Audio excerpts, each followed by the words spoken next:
Hello guys, कैसे हो आप सभी। आई होप कि आप सभी मस्त होंगे, खुश होंगे। आज मैं बनाने जा रहा हूँ मेरे कुल देवता का व्लॉग।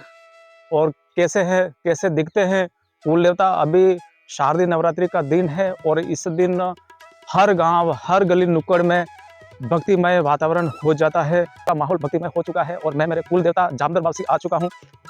यह स्थान काफ़ी प्राचीन है। मेरे पूर्वज कभी इस जंगल की जो पहाड़ी की तलहटी है वहाँ पर पहले कभी एक पूरा गांव बसा करता था, लेकिन समय के साथ में ये पूरा गांव यहाँ से उजड़ कर फिर आगे 1 किलोमीटर स्थित अधवास नामक स्थान पर जा बसा। लेकिन जो थाना के स्थान है वो यहीं पर रह गया। ये देखिए गाइज, ये जैसमन वन्य क्षेत्र अभ्यारण्य के तहत आता है। और ये पीछे यहाँ पर एक सुंदर सा एनीकट बना हुआ है। और ये अधवास से होकर आने वाला रास्ता है जो चांद घाटी घाटला होता हुआ पलोदरा जाता है। और प्रकृति की गोद में स्थित होने के बावजूद यहाँ पर काफ़ी सन्नाटा पसरा रहता है, क्योंकि वन विभाग के अधिकृत ये क्षेत्र हो चुका है, जिस कारण यहाँ पर मानव गतिविधि बहुत ही कम देखने को मिलती है। बहुत ही खूबसूरत नज़ारा है। पीछे भी आप देखोगे कि चारों तरफ सिर्फ हरियाली है। और ये गाइस देखिए, ये एनीकट है। बहुत ही खूबसूरत तरीके से इसको कुछ वर्षों पहले यहाँ पर निर्मित किया गया। और ठीक आप पीछे पीछे देखोगे वहाँ पर मेरे कुल देवता जामदर बाग जी स्थित है।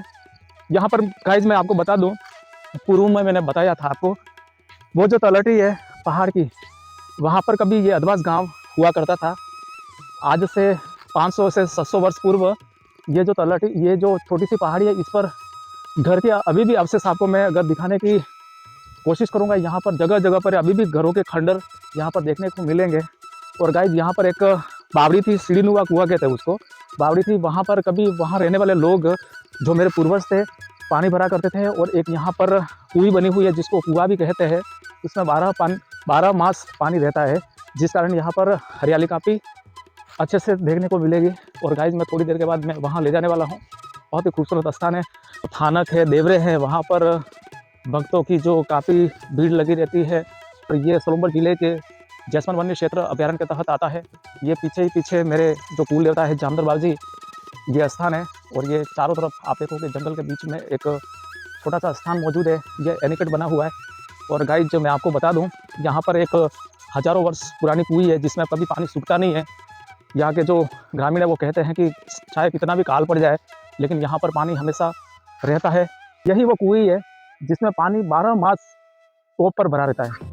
चाहे कितना भी अकाल पड़ जाए, चाहे बरसात हो नहीं हो, लेकिन यहाँ पर पानी हमेशा आपको दिखाई दे जाएगा। जो कुएं का एक्स्ट्रा पानी है जो यहाँ पर आपको नज़र आ रहा होगा, ये नाला है। इस नाले के माध्यम से पानी फिर आगे की तरफ जाता है और यहाँ इस नाले में भी आपको पानी देखने को मिल जाएगा। तो गाइस बढ़ता हूँ मैं आगे और आपको कुछ नया दिखाने की कोशिश करता हूँ, क्योंकि मेरे चैनल का मकसद भी यही है, कुछ नया जानते हैं। अभी भी इस नाले के अंदर पानी बह रहा है। ये थोड़ा अभी शाम का वक्त हो चुका है, लगभग शाम के 6:30 बजे हैं यहाँ पर, इसलिए थोड़ा अंधेरा जाता है गाइज। और ये देखिए गाइज, ये वो देवरा है। देवरा यानी कि गाइज शायद आप साउथ राजस्थान से हो, दक्षिणी राजस्थान से हो, तो देवरा क्या होता है आपको ज़्यादा बताने का मैं प्रयास नहीं करूँगा। अगर आप नए हो तो आपको मैं बता दूँ, ना तो ये मंदिर कह सकते हैं, एक छोटा सा स्थान होता है जो सिर्फ यहाँ पर जो मूर्तियाँ हैं वो स्थापित की जाती है। इसको स्थानीय भाषा में देवरा कहा जाता है। और इसके जो पुजारी होते हैं उनको भोपा जी कहा जाता है। ये अगर आप राजस्थान से हो तो आपको अच्छी तरह से मालूम होगा। ये गाइस मेरे कुल देवता है। ये देखिए गाइस, ये कुल देवता है, आज से नहीं हज़ारों वर्षों से यहाँ पर स्थापित है। और मैंने आपको पूर्व में बताया था, ये जो पीछे का स्थान है, ये पहाड़ी आपको नजर आती होगी, कभी यहाँ पर गांव बसा करता था। इस वजह से उनके जो देवी देवता थे यहीं पर रह गए और वो दूसरे किसी गांव में विस्थापित हो गए। लेकिन नवरात्रि के दिन यहाँ पर बड़ी संख्या में लोग पहुँचते हैं। इनके जो उनके जो परिवार है, ये सामने भैरव जी वासी है, उनके पास में एक मातेश्वरी का स्थान है। और गाइज ये जो काले कलर की आपको मूर्ति अंदर नजर आती होगी, इनको खाकल देव जी कहते हैं स्थानीय भाषा में। ये नाग की मूर्ति होती है, 5 फन के मतलब नाग होते हैं, सांप होते हैं। गाइज आपको मैं करीब से दिखाने की भी कोशिश करूँगा। ये देखिए गाइज, ये खाकल देव जी है। ये पूर्वज वापसी होते हैं गाइज। पूर्वज वापसी का ये अर्थात होता है कि जब किसी की अकाल मृत्यु हो जाती है, जिसकी उम्र पूरी नहीं हुई है और अचानक उसकी किसी कारणवश मृत्यु हो जाती है, उसके बाद में जो स्थानीय ग्रामीण होते हैं वो काफ़ी खोजबीन करके उनका पता लगाते हैं और वो किसी के दिल में भाव आकर बोलते हैं कि मैं इस दुनिया में वापस आ चुका हूँ और मैं वहाँ पर बैठना चाहता हूँ। कोई परिवार के लोग हैं वो आएंगे, यहाँ पर यज्ञ अनुष्ठान करेंगे, उसके बाद में फिर नवरात्रि उद्यापन करेंगे और इनको पोलियाजी वापसी कहा जाता है। पोलियाजी वापसी जो ठीक उनके सामने रहते हैं, जो मुख्य जो भैरव जी और वापसी रहते हैं उनके सामने जो आपको मूर्तियाँ दिख जाएगी, इनको पोलियाजी वापसी कहा जाता है, क्योंकि लेखा जोखा रखने वाले इनको कहा जाता है पोलियाजी वापसी। देखो गाइज, राजस्थान है, राजस्थान में ऐसी संस्कृति है, आपको मैं अगर बताऊं तो गाइज आप खुद यकीन नहीं मानोगे, ऐसी हजारों वर्षों से यहाँ पर संस्कृति चली आ रही है।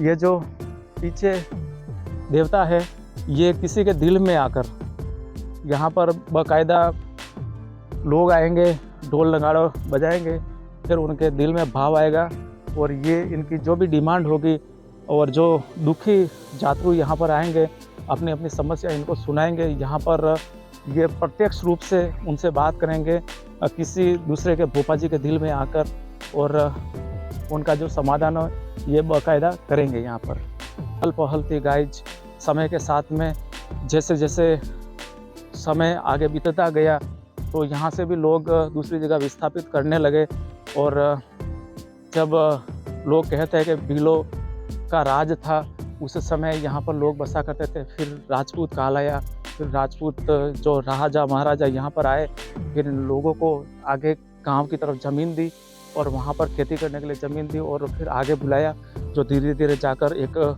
बड़ा सा गांव बन गया। दादाजी बात करते थे कि कभी यहाँ पर संपन्न आबादी थी और इनको एक बार मैं आपको नज़दीक से बता दूँ ताकि आपको भी थोड़ी मूर्तियों के बारे में जानकारी मिले, किस टाइप की यहाँ पर मूर्ति है।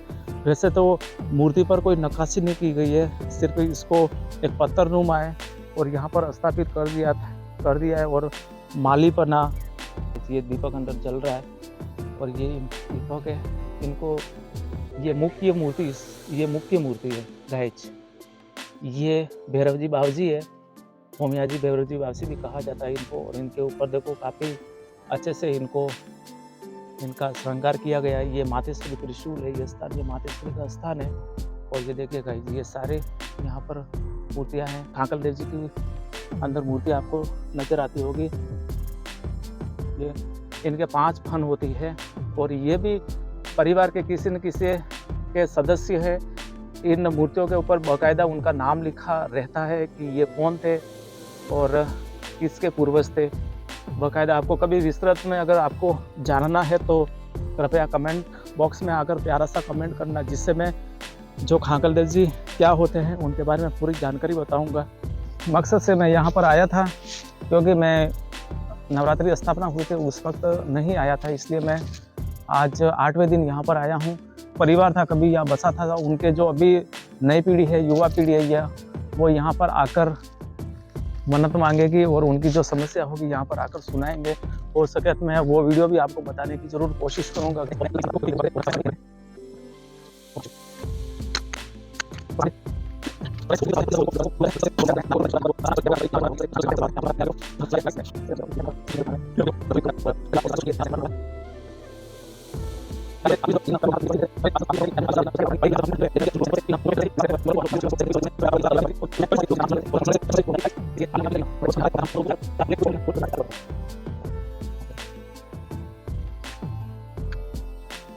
जंगली जानवरों का भी डर बना रहता है, इसलिए मैं समय रहते यहाँ से निकलने में अपनी भलाई समझूंगा, क्योंकि घनघोर जंगल होने के कारण ये पानी का यहाँ पर स्रोत है। इस वजह से मैं नहीं चाहता कि जंगली जो जानवर है वो मेरी वजह से डिस्टर्ब हो।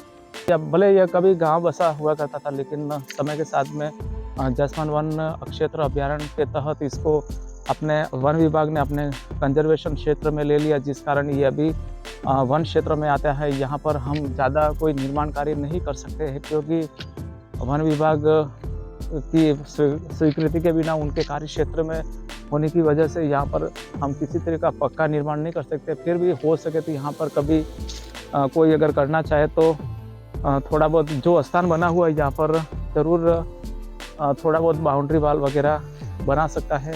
आपको वीडियो कैसा लगा? अगर अच्छा लगा हो तो आप इस वीडियो को शेयर कर दें। अगर आप चैनल को सब्सक्राइब कर दें, इसी तरह के कंटेंट आपको लगातार मिलते रहेंगे। तब तक के लिए बाय बाय।